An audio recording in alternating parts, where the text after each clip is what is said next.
Hey, welcome back everybody. Today is another video, and today is our monthly look at a PSA Slab version of a player through the years. You may remember our first two episodes consisted of looking at PSA Slabs of Hall of Famers Frank Thomas, and then about a month after that we looked at PSA Slabs of Hall of Famer Derek Jeter, and I'll put a link down below if you missed either of those first two episodes. This is episode number 3 of PSA Slabs Through the Years Player Edition.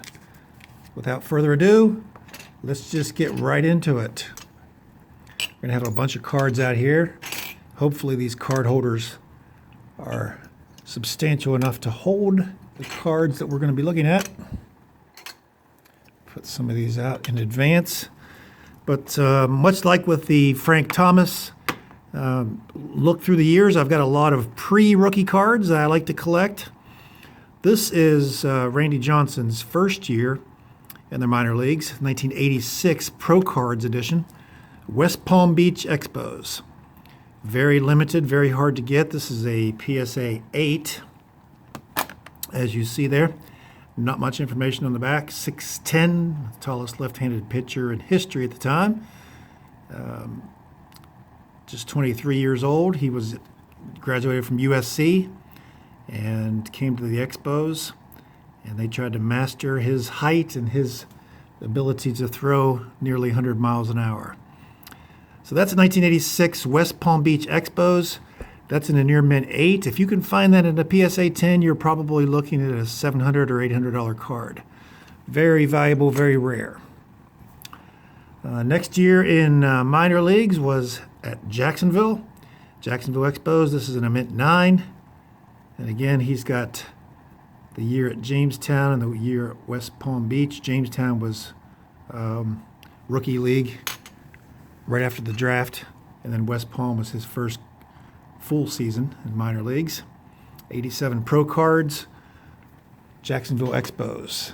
We wore number 32, number 26, and this is again 1987. Don Jennings, he made the All-Star team with Jacksonville. Left-handed pitcher, 17 games, 98 innings, 120 strikeouts through the All-Star game that year. Same card again, mint 9. And then his final year in the minor leagues, 1988, at Indianapolis. This is a mint 9. You'll notice he's got the Jacksonville, the West Palm, and the Jamestown stats on that card. So those are the pre-rookie cards of Randy Johnson I have. Again, if you found this West Palm Beach in a PSA 9 or a PSA 10, go ahead and snap that up. And you have quite the investment, quite the Randy Johnson investment on that card.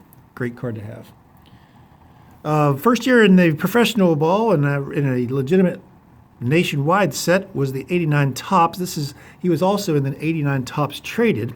That was the year he went from the Expos in the regular Topps set traded to the Mariners in the 89 Topps traded set. And you may remember that Ken Griffey Jr.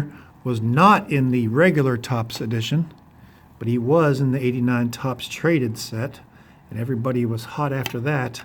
I've got 3 in a mint 9 for the 89 Topps traded. Whoops. So the 89 Topps traded set was a hot item because of that Griffey card that was not in the regular set. And if you didn't have the 89 Upper Deck card with the Griffey Jr. rookie card, you wanted to get that Topps traded Griffey. We'll skip over and go to the 89 Score Traded. This is in a mint 9. Occasionally you can get these in a bulk quantity, like people will be selling 4 or 5 of these for $50 or so, maybe less. Mint 9, mint 9, mint 9. So 89 Score Traded. And these are the ones that I really love.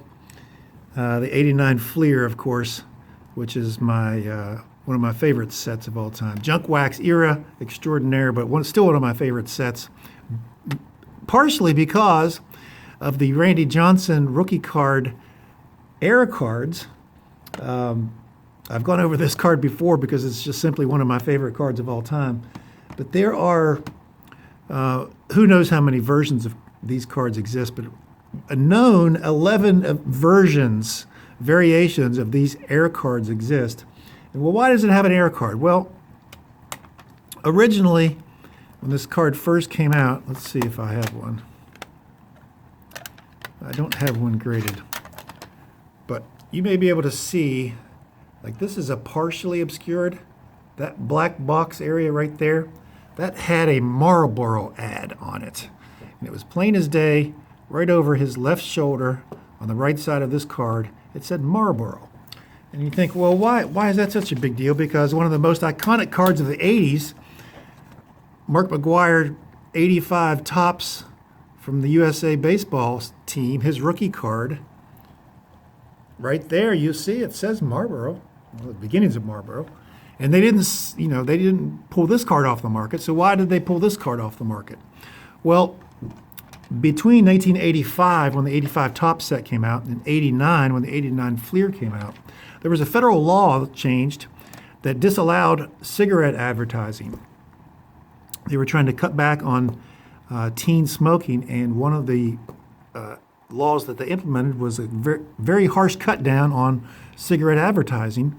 And because that was an ad for Marlboro, conceivably, Fleer pulled the card, and for whatever reason, they just couldn't get their correction right. It was a lot like the Billy Ripken card with the Rick face on the end of his bat, where there's so many versions of that.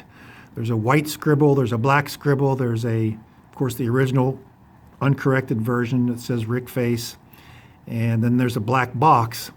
Very similar to the changes that were made with this Randy Johnson card. There's a green tint, there's a red tint, there's a black scribble, of course there's the original Marlboro ad, and then the most common, like the Ripken black box, is the completely blocked out version where it's just all black as opposed to this little rectangular black. If you see the difference, I don't know if you can pick that up or not. This one has the rectangular black area, black box, and this is completely blacked out. That's the most common card you'll see. The green tint is very rare. I have that, but not in a graded card, not in a PSA. And anytime I see this card just about in a 9, that's affordable, and many times they are because 89 Fleer was so highly printed, so many numbers out there. I'll go ahead and pick that up because, not only is it an air card, it's a Randy Johnson card, but he's one of the greatest pitchers of our life. I mean, one of the greatest left-handed pitchers in baseball history, frankly.